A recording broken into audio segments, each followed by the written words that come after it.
Imagine you've been diagnosed with lung cancer. You reach out to your local cancer charity for help. They say, we understand and we're here to help.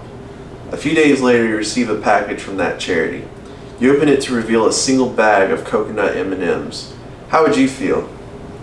Today I want to persuade you to do your research before donating to charities.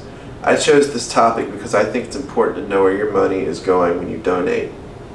I'll be showing you 3 examples of fraudulent charities to hopefully inspire you to do more when picking your charities and to better understand how these charities work.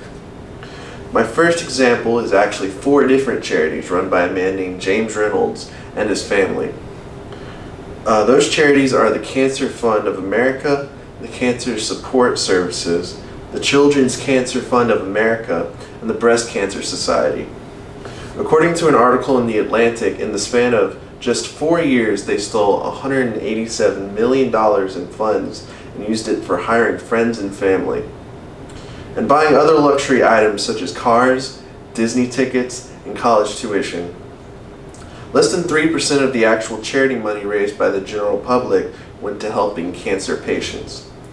In one case, a woman named Carol Smith, after asking one of the organizations for help, received a package in the mail.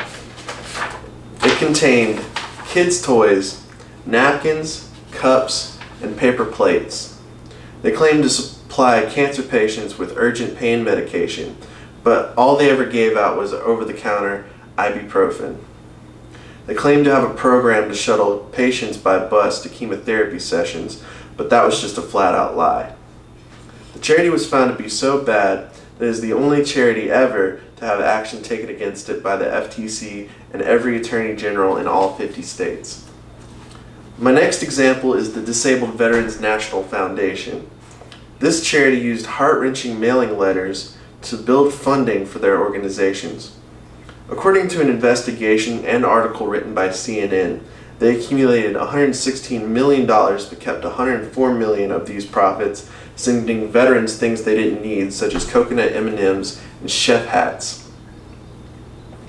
One veteran center received over 11,520 packs of coconut M&Ms instead of receiving anything at all beneficial. Most of the money raised went to a company named Quadriga Art, who funded the startup for the charity.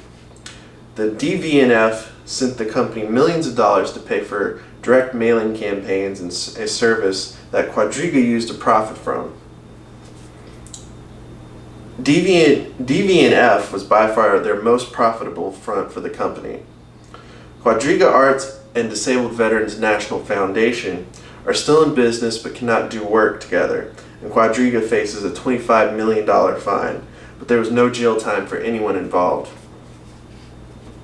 My last example is the Kids Wish Network, a for-profit charity group that says they are devoted to making children with terminal diseases wishes come true, but in actuality, according to a story by the Business Insider, for every single dollar they make, they only devote about 3 cents of that to the children their organization is supposed to be helping.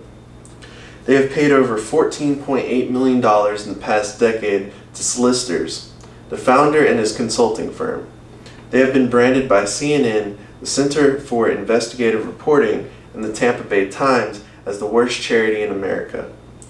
According to an interview with ex-employers of the Kids Wish Network by RevealNews.org, the organization handled about 70 wishes a year, but none of the millions of raised was used or needed.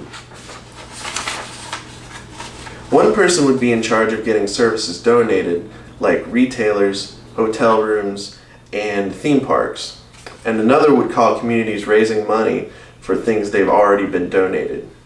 If a community seemed extra charitable, the callers would harass them over and over, bleeding them dry of any money they could receive. Over the years, they received $128 million over these calls alone.